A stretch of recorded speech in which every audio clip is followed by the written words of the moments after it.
Hi there, and welcome back to another Ready, Set, Change podcast. I'm excited today to share with you my guest, Denny Zajac, PhD in Industrial and Organizational Psychology, and he has a minor in statistics.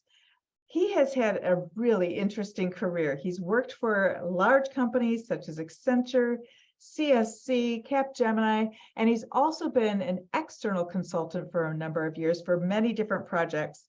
He's also been really on the cutting edge of some of the leading information about what was called organizational commitment, which we now talk about very frequently as employee engagement. So welcome, Denny. I'm thrilled to have you here on the Ready, Set, Change podcast.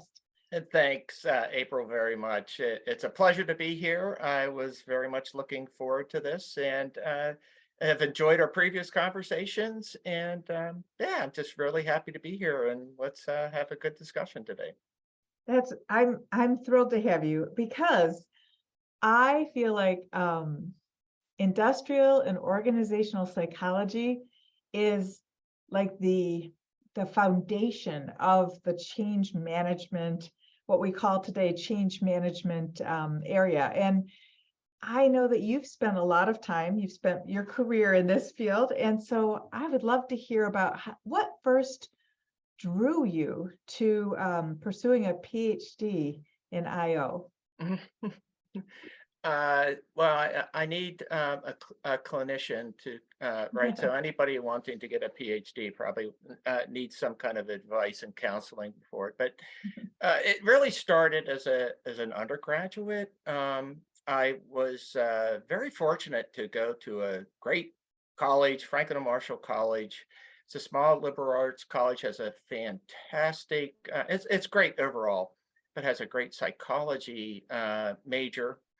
And it's somewhat funny in that I think personally for me, I was thinking about being a biology major, physics, actually geography, geology, I should say, and psychology actually was the most difficult topic for me or subject for me. And I probably had my lowest GPA as an undergrad in psychology, but I did find it most fascinating. And so I majored in psychology at Franklin Marshall College, got a great education. It was very experimental. I did a lot of applied statistics, which was very actually entertaining for me. And but as an undergrad in psychology, at one point, and I'm actually hearing my father's voice in my head right now, where what are you going to do with that after you graduate? Right? It was, which is what a lot of dads do. Yeah, what will you do after you graduate with psychology, with a psychology degree? And and I was just exposed as an undergrad to IO psychology, and a lot of people think of clinical and psychology, clinical psychology, right? I think a lot of people, when they first think of psychology, they think of therapists and counselors and those things. But right, if you right, you also know there's a lot of different areas. There's experimental psychology, social psychology, cognitive psychology, etc. And so I knew that I wanted to, at some point as an undergrad, I decided that I I was hearing my father's voice, and also in industrial organizational psychology, things might be a little bit different now. But back then there was, you might have had a course, in industrial organizational psychology as an undergrad.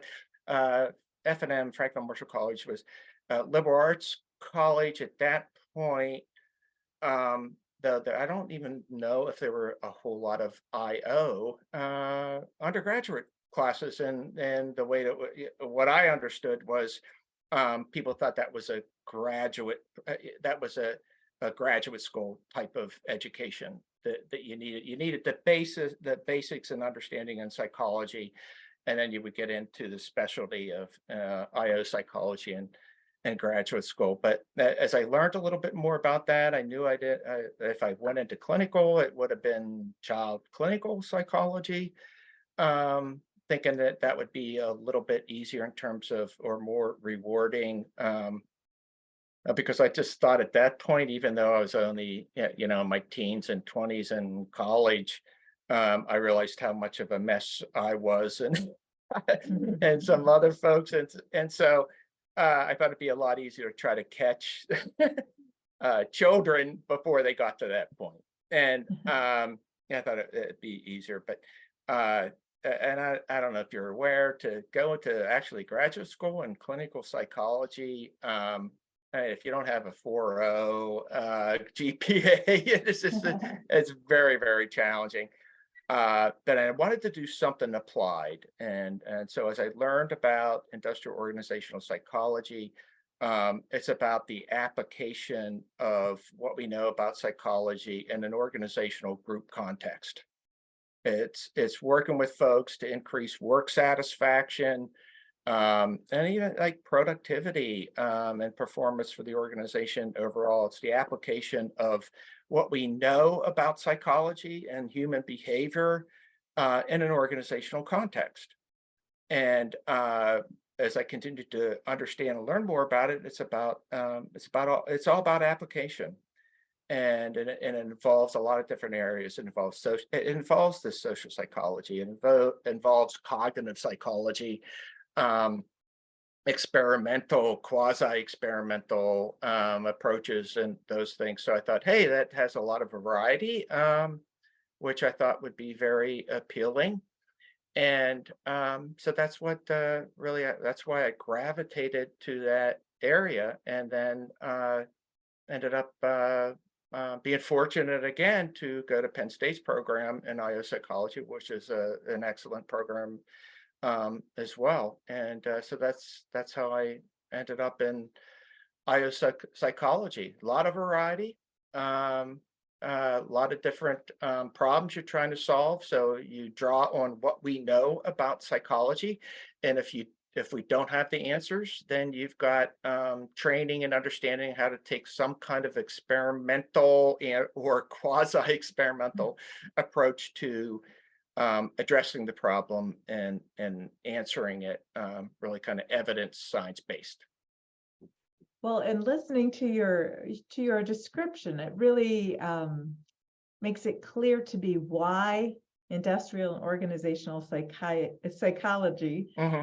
why that is kind of that foundational piece for change management, because we're doing many of those activities in change management as well, right? We're looking at our stakeholders, and we're trying to figure out what they're thinking and how they're going to respond to different tactics that we use to help them adopt change.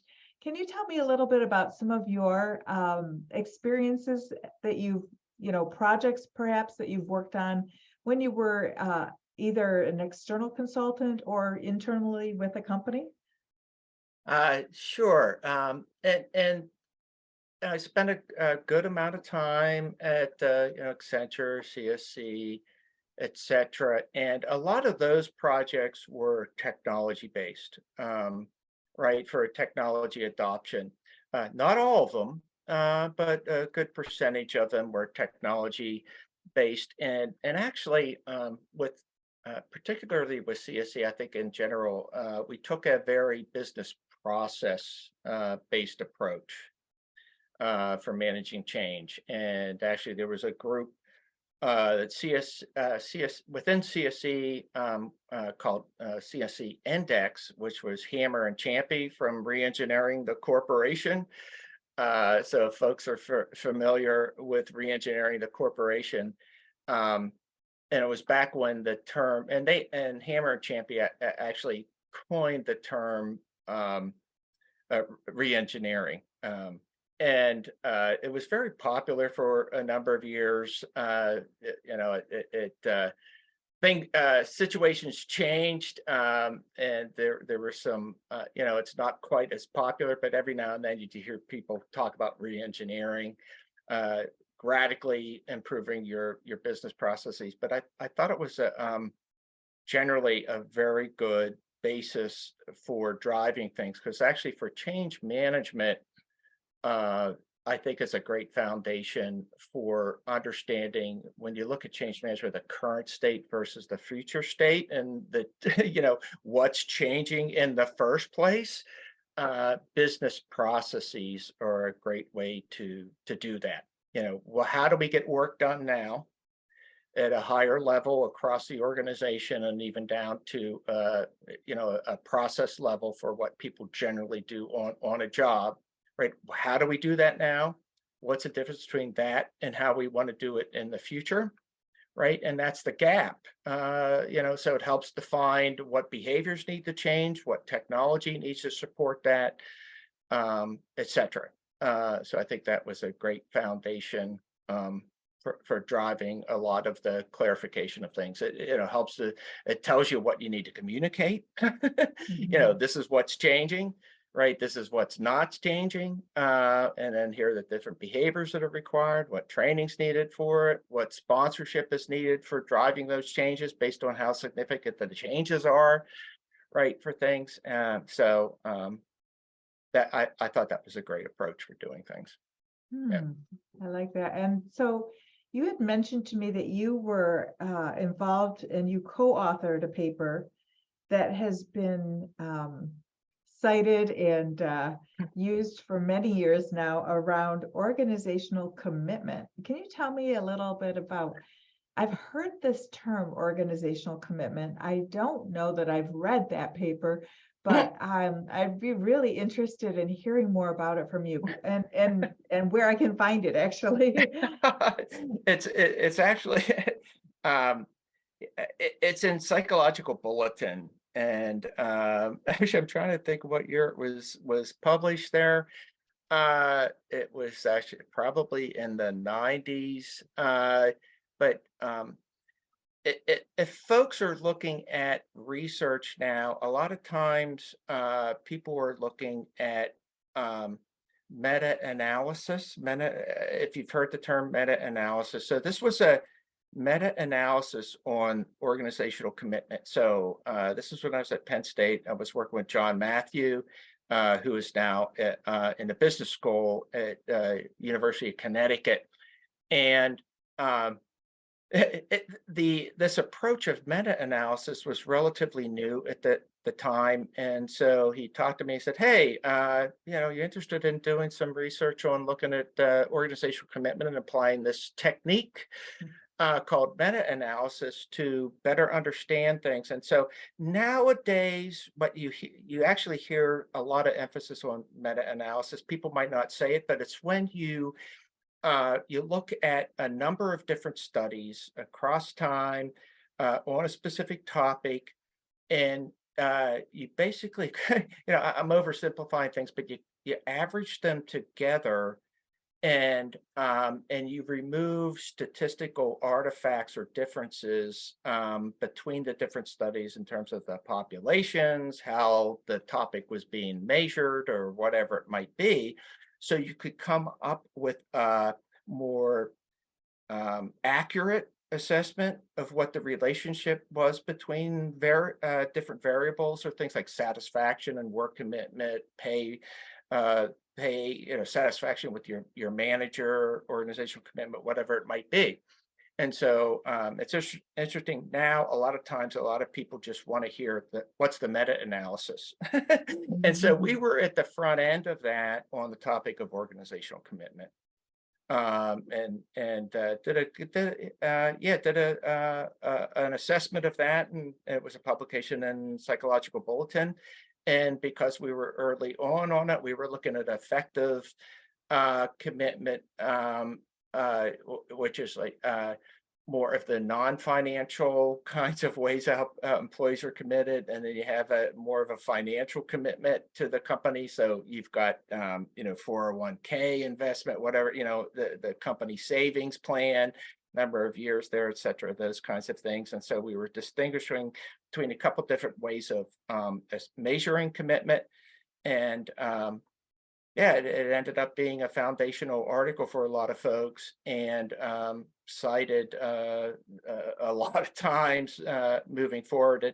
And today it's more people think of it relates to, it's a little different, but relates to employee engagement. So now people talk more about employee engagement, which is organizational commitment relates to that, but employee engagement gets a little bit more into how much you're actually engaged in activities for the company versus your emotional connection with. So you could be emotionally connected to the company, which is organizational commitment, but you still might or might not be engaged in different activities with the company. So nowadays, a lot of people are talking more about employee engagement, but it overlaps a lot. So I think that's interesting because we talk a lot about stakeholder engagement. And in our standard for change management, we call out specifically stakeholder engagement plan. And many times depending on the size of a change, if I'm doing a small change, it's not a large enterprise-wide change, it's a relatively small change, I'll kind of combine my communication plan and my stakeholder engagement plan together, right? I'm kind of pulling those two pieces together. However, I think on large changes, we absolutely need to have that call out of the stakeholder engagement plan.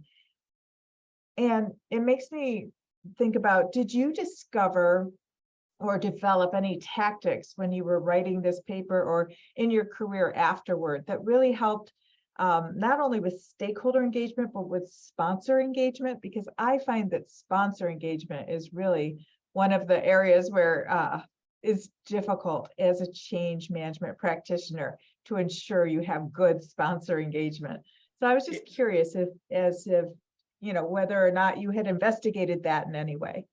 That's a great question. I think that, when you talk about communications, right? To I think that's more related to could be more related to the commitment, organizational commitment, understanding what's changing, why, all those kinds of standard things that we talked about. But when you get into employee engagement, that's when you get into, I think, you mentioned sponsors, sponsorships and the criticality of that, right? And I would say change agents as well, right? Which might or might not, could sometimes overlap with your sponsors, right? Well, they are, but sponsors are change agents, but uh, I think you know what I mean, right? You tend to put together programs where you've got a change agent network, right? Which might or might not be different or overlap with your sponsorship. But that when you start talking about the terminology, back then when I did this work with John Matthew, and actually back then I think change management was pretty much uh almost in its not in its infancy, but pretty young in its development, right? And so, I mean, that whole framework and terminology wasn't there, but so no, we didn't explicitly get into that, but how it refers to it today, right, is exactly like you said. It's like when you're talking about organizational commitment and how it relates to a particular change or transformation the organization's doing. You could draw a line there and say, and argue, well, a lot of that's communications, but when you start getting into change agency and organizational commitment, and those folks actually doing something to demonstrate their support for the change and their sponsorship for the change, that's when you get into more of the employee engagement. So when I think about, putting together an engagement or putting together sort of a change management strategy and plan, I've done my assessments. I've looked at the impact on the organization. Do you feel like there is a particular tool or assessment that you feel like you use frequently or that you you really get the most results from a particular activity when you're beginning your assessment and building that strategy for that change project? Yeah, another great question, April. I'm somewhat tool agnostic, Sure, yeah. right? Right. But yeah, there's certainly been some tools that I've used in the past that have been especially, I think, helpful. And some of it was just some of it was more circumstance. When I was with Computer Sciences Corporation, CSC, we had a relationship with Implementation Management Associates, IMA. Now they're IMA worldwide, and I worked a lot in particular with Byron Feynman, who was a partner there, and he was absolutely fantastic. And one of the things I liked about their tools was that they were very they had some very good rationale behind them. It's part of the I think the training as an industrial organizational psychologist, you're a little critical about some of these tools and the fads and the instruments that are used. You ask crazy questions like, "What's the reliability and validity of that tool? How do you know, what's the construct validity?" And most people roll their eyes, but at the end of the day, those things are important because you're actually using tools that have some kind of scientific support behind them. So anyway, I found that the IMA tools were very good, and they looked at sponsorship, and when we talk about sponsorship and individual right, and actually you talk about sponsorship and individual readiness. Are you familiar with the IMA tools, by the way? I don't think I'm very familiar. I was really trained in the Accenture. It was Anderson at the time, but it was Oh yeah, then later Accenture. So yeah, that's really where I came in. I was yeah, not familiar with IMA. yeah. But Um, but what type of, was it like a stakeholder assessment? Was it some sort of an organizational readiness tool? Or I guess I'm just Yeah, curious. actually overall, back up a little bit. Mhm, Overall, it was a project I was on with a chemical company and a global major chemical company, and I was working. It was an ERP SAP project. mhm, Uh, there was a oversight group for the client that had different areas, or change management, procure to pay, whatever the typical SAP kinds of areas. And at the time, they pretty much had a more of a activities-based assessment of things for measuring their progress, right? And as you know, right, what I mean is they were things like, mhm, did you send out these emails or these newsletters or have the town hall meetings and things like that, right? mhm, Um, and so what we were able to do on this particular SAP project was we were able to shift the folks to more of a results way of measuring progress on things, right? So a thing that was kind of nagging me on the ERP projects was, right, they're measuring these things. I was like, well, so the sponsors did certain things. Do we really know whether or not it had its impact, right? And when we talk about the impact, we talk about I think the impact on the individuals out there in the workforce, right? So we say, yeah, they sent out newsletters, they did the town hall meetings, but how well was it received, right? Did the employees understand it, right? Did they feel that the sponsors are saying and doing and reinforcing the right kinds of things that they would say, oh, yeah, I really think that sponsor is demonstrating sponsorship. Um, and so what we did is we used these particular tools. It was like wasn't 360-degree feedback for performance feedback, if you're familiar with 360-degree feedback. Yes. But what we did is so there are half a dozen different major businesses for this particular program, and we went out and surveyed the employees directly. Hmm. And there were two surveys that they completed. One was on sponsorship, right? And so we had a list of different behaviors that the spot, so they rated the sponsor in my local area said these certain things, right?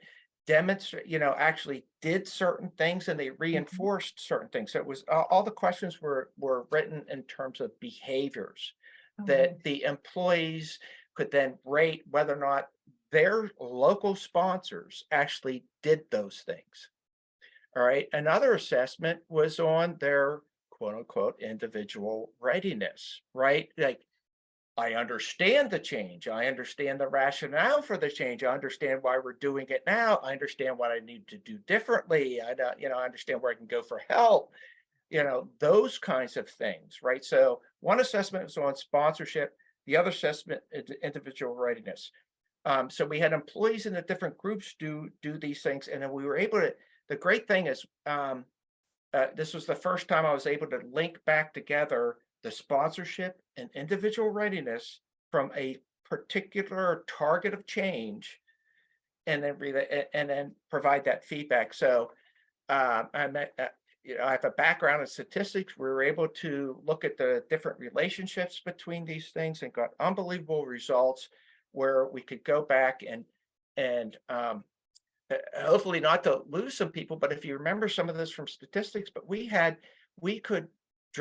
we could isolate typically 2 or 3 different things that a sponsor was doing that were statistically impactful to Hmm. the individual readiness of their particular division. And it was crazy. We had again fear of losing some people. We had R squares of almost 8.8, right? So 2 or 3 different behaviors that a particular sponsor was doing, we could go back and say, here's the things that you're doing or not doing that are really demonstrating sponsorship for the change, and give that feedback to those folks. And yeah, and actually, I have to tell you, April, the first time I did this, it was I was very nervous because we had no idea what the results would be. We were able to get executive commitment to do the assessments. The population in this particular organization was like a lot of surveys, a little nervous because we're giving feedback on their sponsorship, with things, so I didn't, we didn't know how things would come out, but it was unbelievable how well the results came out to be able to give specific guidance, and it differed for the different divisions we were working on. Ah, There were differences between the different groups even. Nice thing when you have a large enough global company in particular, right? We had enough data we could go back and parse those things out and give that specific feedback. And so it absolutely did change. And one of the interesting things is the group that did the division that did the worst for the initial assessment, because what we did is it was a continuous improvement kind of approach. So this was a chemical company that did the manufacturing of the chemicals. That and so they were into a Six Sigma kind of you know type of lean culture with things. So we were able to do an initial assessment and then a couple assessments as we went along, and then actually after go live with it. Uh, uh, but with the initial assessment with one of the organizations, they were the lowest, and the proverbial, what, hit the fan with that organization, which really surprised me because they got so much attention. But by the time we were done and we went go live, you could argue they were the most successful. Hmm. So we used that data to provide feedback to the organization and the overall steering committee. They followed up with the folks, and here's the specific things you need to do. And so yeah, so that was a really nice usage of the tools, and then it was used on a couple other projects, and I also used that with some software process improvement projects as well. Folks are familiar with the SEPG, Software Engineering Process Group. Mhm. And yeah, so that was those tools have been particularly useful for me, the IMA worldwide tools. But at different times, I've used a lot of different other things. Of course, some pro side tools, depending on what the project is. Mhm. Um, been able to use some of those for diagnosing and helping to surface what the real issues were, right, for Mhm. adoption in certain areas. So yeah, it has varied at times, but uh, yeah, it's nice when you can get some large data sets. I'm very data oriented with things, and you can do some good assessments with it. Then you can have the discussion with the client and with the sponsors about the data and what does the data. So it's not what April or Denny or somebody else uh might think, right?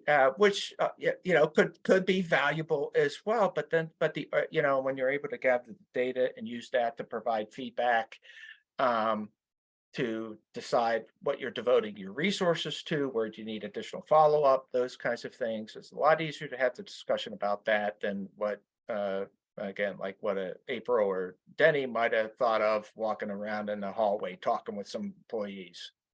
And so it can be a lot difficult to challenge that data than it is to April's or Denny's or any other consultants reasoning with it. Well, I certainly have enjoyed our time together today, and I appreciate your examples and experience and thoughts about organizational change management. It's very helpful to have these conversations so that we can ensure that we are advancing the profession, which is the goal. So thank you Yes. so much for your time today, Denny. I really appreciate it, and I'm happy you were on the Ready Set Change podcast, and I look forward to part 2 of our conversation at some point. Thank you very much, April. Yeah, appreciate it, and look forward to talking again.